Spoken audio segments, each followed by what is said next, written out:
से जितने भी मीडिया के कर्मी यहाँ बैठे हैं, जर्नलिस्ट जितने भी हैं, मैं एक्चुअली मेरा प्रोग्राम था भरतपुर राजस्थान में, तो वो ख़त्म करके सीधे ट्रैवल करते करते आ रही हूँ और उसके लिए माफ़ी चाहती हूँ।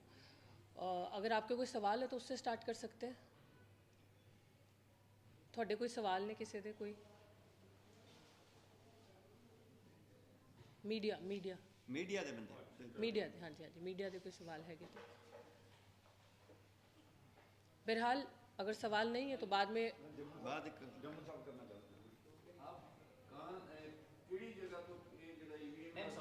चुनाव आयोग कहता है कि ईवीएम सुरक्षित है।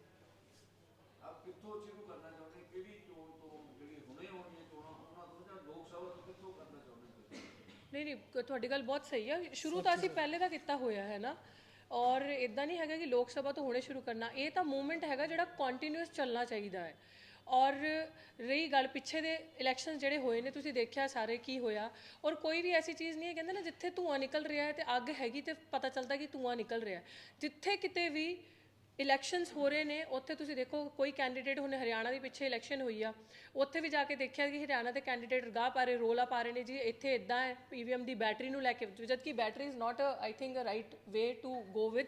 ਬੈਟਰੀ ਦਾ ਕੋਈ ਮਸਲਾ ਨਹੀਂ ਹੈਗਾ, ਲੇਕਿਨ ਕਹਿ ਰਹੇ ਜੀ 98% ਜਾਂ 99% ਬੈਟਰੀ ਕਿੱਦਾਂ ਹੈ। ਸਵੇਰ ਤੋਂ ਲੈ ਕੇ ਸ਼ਾਮ ਤੱਕ ਚੁਣਾਵ ਹੋ ਰਹੇ ਨੇ ਔਰ ਕੈਂਡੀਡੇਟ ਦੀ ਇੱਕ ਸੀਟ ਸੀਗੀ ਅਟੇਲੀ, ਤੁਸੀਂ ਦੇਖੋ ਹਰਿਆਣਾ ਵਿੱਚ ਹੀ, which is a highlighted example in front of me. I think last round ਦੇ ਵਿੱਚ ਇੱਦਾਂ ਹੋਇਆ ਕਿ ਜਿਹੜਾ ਵਿਨਿੰਗ ਕੈਂਡੀਡੇਟ ਸੀ, ਆਲਮੋਸਟ ਅਸੀਂ ਇਲੈਕਸ਼ਨ ਦਾ ਰਿਜ਼ਲਟ ਦੇਖ ਰਹੇ ਸੀਗੇ, all of sudden election commission ਦੀ ਜਿਹੜੀ ਵੈਬਸਾਈਟ ਹੈ ਹੈਂਗ ਹੋ ਗਈ ਤੇ ਅਲਟੀਮੇਟਲੀ ਬੀਜੇਪੀ ਦਾ candidate won from that post. 2500 ਦੇ ਪਿੱਛੇ ਚੱਲ ਰਿਹਾ ਸੀਗਾ ਮਾਰਜਨ ਤੇ। ਸੋ ਆਈ ਬਿਲੀਵ ਕਿ ਇਹ ਜਿਹੜੀ ਮੁਹਿੰਮ ਹੈਗੀ ਨਾ, ਜਿੱਦਾਂ ਸਰ ਨੇ ਹੁਣੇ ਕਿਹਾ ਕਿ ਇਹ ਹਰ ਕਿਸੇ ਦੀ ਵੀ ਜੜ ਜਿਹੜੀ ਹੈਗੀ ਨਾ ਈਵੀਐਮ ਹੈਗੀ ਹੈ। ਹੁਣ ਮੈਂ ਵੀ ਇਲੈਕਸ਼ਨ ਕੰਟੈਸਟ ਕੀਤੇ, ਆਮ ਸ਼ੋਰ ਤੁਹਾਡੇ ਸਵਾਲ ਹੋਣੇ ਕਿ ਤੁਸੀਂ ਇਲੈਕਸ਼ਨ ਕੰਟੈਸਟ ਕੀਤਾ ਔਰ ਉੱਥੋਂ ਦੂਜੀ ਪਾਰਟੀ ਜਿੱਤੀ ਆ।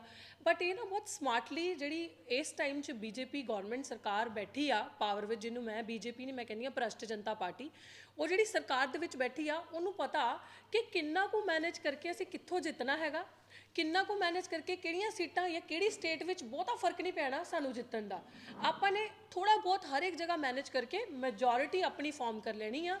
ਐਂਡ ਆਲਸੋ ਇਨ ਹਰਿਆਣਾ ਮੈਂ ਦੇਖਿਆ ਕਿ ਜਦ ਇਲੈਕਸ਼ਨਸ ਹੋ ਰਹੀ ਸੀਗੀਆਂ, ਇੰਡੀਪੈਂਡੈਂਟ ਕੈਂਡੀਡੇਟ ਖਿਲਾਰਤੇ, ਇੰਡੀਪੈਂਡੈਂਟ ਕੈਂਡੀਡੇਟ ਦੇ ਉੱਥੇ ਮੈਨੂਪੂਲੇਟ ਕਰਕੇ ਈਵੀਐਮ ਨੂੰ, ਉਹਨਾਂ ਨੂੰ ਪਤਾ ਕਿ ਜੇ ਮੈਜੋਰਿਟੀ ਸਾਡੀ ਨਹੀਂ ਵੀ 1-2 ਸੀਟਾਂ ਤੋਂ ਰਹਿ ਗਈਆਂ ਤੇ ਜੋ ਇੰਡੀਪੈਂਡੈਂਟ ਉਹ 2-3 ਕੈਂਡੀਡੇਟ ਜਿਹੜੇ ਅਸੀਂ ਜਿਤਾ ਲੈਣੇ, ਉਹਨਾਂ ਨੂੰ ਵਿੱਚ ਮਿਲਾ ਕੇ ਅਸੀਂ ਆਪਣੀ ਸਰਕਾਰ ਫਾਰਮ ਕਰ ਲੈਣੀ ਹੈ। So this is what is happening.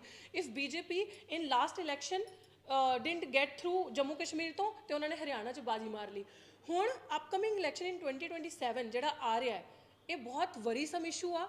ਇਹ ਸੋਚ ਵਿਚਾਰ ਕਰਨ ਦੀ ਜ਼ਰੂਰਤ ਹੈਗੀ ਹੈ, ਕਿਉਂਕਿ ਇਹਨਾਂ ਨੂੰ ਪਤਾ ਹੈ ਜੀ ਜਿਹੜਾ ਰਾਜਾ ਬੈਠੇ ਆ ਉਹਦੀ ਜਾਨ ਉਸ ਤੋਤੇ 'ਚ ਹੈ EVM, which is very clear. और ਅਸੀਂ I think it's been 1 year mostly है ना, 5 जनवरी से हम लोग, हिंदी में भी बोल देती हूँ थोड़ा है ना, 5 जनवरी से हम लोग इस पर लगातार काम कर रहे हैं। हमारी पूरी टीम लगातार काम कर रही है। प्राचा साहब ने उसके लिए एक डेमो कंटेस्ट भी किया था रामपुर में, क्योंकि जब भी पिटीशन डालते थे तो वो लोग ये बोलते थे आप लोग बिना सबूतों के आ जाते हो कोर्ट के अंदर, आप सबूत लेकर आओ।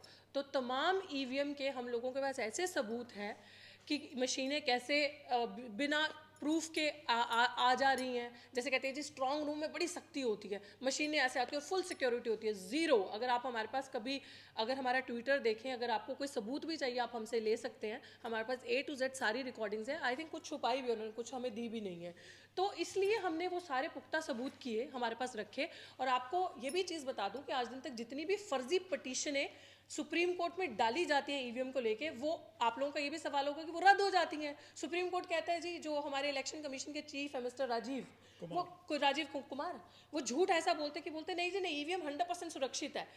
वो इतना बड़ा झूठ बोलते हैं कि ईवीएम अगर 100% सुरक्षित है तो हर जगह पे ईवीएम का शोर क्यों डल रहा है। जो वीडियोस हमारे पास आई हैं वो कैसे आई हैं, वो मतलब इस तरीके की सिचुएशन क्रिएट करना जानबूझ के, क्योंकि उनको पीछे सरकार का बैक है। तो मुझे लगता है कि हम लोग ऐसी सिचुएशन पे आज हैं, चाहे हमारा कोई हारता है, चाहे हमारा कोई जीतता है, चाहे ऑपोजिशन पार्टी एक स्टेट में सरकार बना लेती है, जो आज वर्तमान में ऑपोजिशन पार्टीज हैं, अगर वो एक स्टेट में भी सरकार बना लेती है और दूसरी में नहीं बनती, हमारा हारता है जीतता है, तब भी हम चाहते हैं कि चुनाव जो हो इन फ्यूचर पेपर बैलेट से ही हो, चुनाव ईवीएम से नहीं होंगे। For us EV machines can not be safe, for us EVM जो है, मशीन जो है वो बुलेट प्रूफ, वो कभी भी ऐसा आपको नहीं देंगी कि ये बिल्कुल ऐसा मैकेनिज्म है जिसके साथ फेयर एंड जस्ट तरीके से चुनाव हो सकते हैं।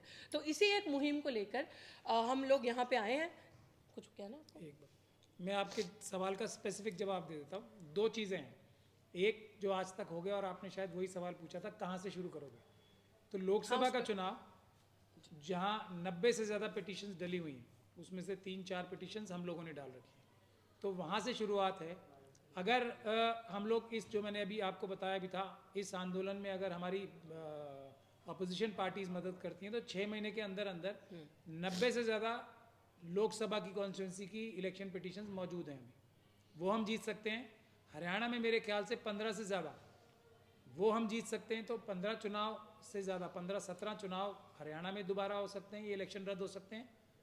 90 से ज़्यादा चुनाव लोकसभा के रद्द हो सकते हैं और 150 के करीब हम महाराष्ट्र में रद्द करा सकते हैं चुनाव। That is the specific answer to your question. या और फ्यूचरिस्टिक के लिए हम चाहते हैं कि किसी भी हालत में, वो मैंने कहा भी अभी, कि लीगल जो तरीका है, बैलेट पेपर है, उसी से चुनाव हो, वही सच्चे चुनाव होंगे। तो अब दिल्ली और बिहार को हम पेपर बैलेट से कराने की कोशिश करें।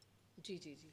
और खैर आपको जवाब मिल गया, लेकिन उसके बीच में मैं बात कंटिन्यू करूंगी कि जब मैंने कहा कि बाकी पिटीशन जो आरएसएस के खुद ही लोग जो हैं वो कोर्ट में डलवाती है आरएसएस, बीजेपी का एक तरीका, एक ट्रेंड है, जानबूझ के कोर्ट में जो बहुत हाईलाइटेड मैटर होता है उसमें अपने ही किसी बंदों से पिटीशन डलवा के उसको रद्द करवा देती है, उसको डिस्पोज ऑफ करवा देती है और हमारे अगेंस्ट में वो फैसला आ जाता है। तो अमूमन जो जनता, जिनके पास इन्फॉर्मेशन नहीं पहुंचती, उनको ये लगता है कि पक्का ये तो ऐसे ही झूठ बोल रहे हैं, सुप्रीम कोर्ट तो ये कह रहा है और जो इलेक्शन कमीशन का चीफ है वो तो ये कह रहे हैं। तो अगर हमारी पिटीशन पे आपका बात करें जो हमने कोर्ट में डाली है, वो निरंतर तरीके से उस पर कार्रवाई चल रही है। इतनी हिम्मत नहीं है उनमें कि वो हमसे सबूत मांगे। आज दिन तक कोर्ट हमसे सबूत भी नहीं मांगता, ना ही हमारी पिटीशंस को कभी रद्द करने का जुर्रत वो कर रहे हैं, क्योंकि उनको पता है कि ये लोग जब लड़ते हैं सड़कों पे, इनके पीछे ठीक ठाक लोग बाग हैं और जो लोग इन चीज़ों को समझते हैं वो सड़कों पे आके मजबूती से आगे नए आंदोलन की तैयारी कर रहे हैं। और डेफिनेटली दिल्ली की बात करी सर ने, हम दिल्ली से शुरू करेंगे क्योंकि दिल्ली में अभी ही जनवरी या आई थिंक जनवरी के एंडिंग में चुनाव स्टार्ट है। और मैं सर से भी गुजारिश करूंगी कि पंजाब में तो हम काम कर ही रहे हैं लगातार। अभी मेरी 6 तारीख के बाद से पंजाब में बैक टू बैक मीटिंग्स हैं, जिसमें हमारे आने वाले टाइम पे आई थिंक एक और प्रेस कॉन्फ्रेंस करके हम अपने 6 बुलेट जो मुद्दे हैं जिन पे हमारी एमएससी की टीम लगातार काम कर रही है, 6 हमारे मेजर ऐसे इशू हैं जिससे पूरा देश जो है, खास करके जो एक तबका है जिसकी बात करना मेरा दायित्व है, जिसे हम कहते हैं SC ST OBC माइनॉरिटीज़, ये जो तबका है, ये जो सबसे ज़्यादा प्रताड़ित है, 92% जो जनता है, उनके मुद्दों को लेकर हम पूरा राष्ट्रव्यापी आंदोलन करने की तैयारी में हैं। शुक्रिया। किसी का कोई सवाल? सर सवाल आपसे। चुनाव आयोग राजीव कुमार कहते हैं कि ईवीएम सुरक्षित है, मोदी जी संसद में कहते हैं कि ईवीएम से छेड़छाड़ नहीं होता। आप कैसे देखते, फिर आपको क्या आशंका लगती है कि ईवीएम में गड़बड़ी है या डाटा जो 45 दिन तक रखा जाता है महाराष्ट्र में वो डाटा हटा दिया जाता है, ऐसा विपक्ष का आरोप है, या फिर आप ये कह रहे हैं कि जो गड़बड़ी है, घोटाला है, आप कैसे देख रहे हैं? देखिए, ये जो डॉक्टर प्यारेलाल गर्ग जो सबसे पहले रिसर्च करके डेटा चुनाव आयोग का देते हैं, ये तो सिर्फ जैसे वायरस है उसका बुखार होता है ना, सिम्टम है। असल में जो वायरस है वो ये मशीनें हैं, लेकिन वो नज़र कैसे आएगा कि चोरी हुई है, वो डॉक्टर प्यारेलाल गर्ग पकड़ के बताते हैं कि ये देखिए पहले घंटे में इतना, उसके बाद इतना, उसके बाद इतना, कैसे बढ़ गया। चुनाव में मशीनों का इस्तेमाल करने का सबसे बड़ा रीज़न एक ये भी था कि इसमें एक भी वोट की इधर उधर गिनती हो ही नहीं सकती, क्योंकि ये तो कंप्यूटर है। तो जिसमें एक वोट की भी इधर से उधर गड़बड़ी नहीं हो सकती, उसमें लाखों की गड़बड़ी हो रही है। तो इससे पता लगता है कि ये मशीन जो है गड़बड़ मशीन है। मैं एक बात और कहना चाहता हूँ, जो आप ये ईवीएम के बारे में बोलते हैं, चुनाव आयोग से पूछा गया कि क्या आपकी जो ईवीएम है वो रीप्रोग्रामेबल है, उसने बोला नहीं।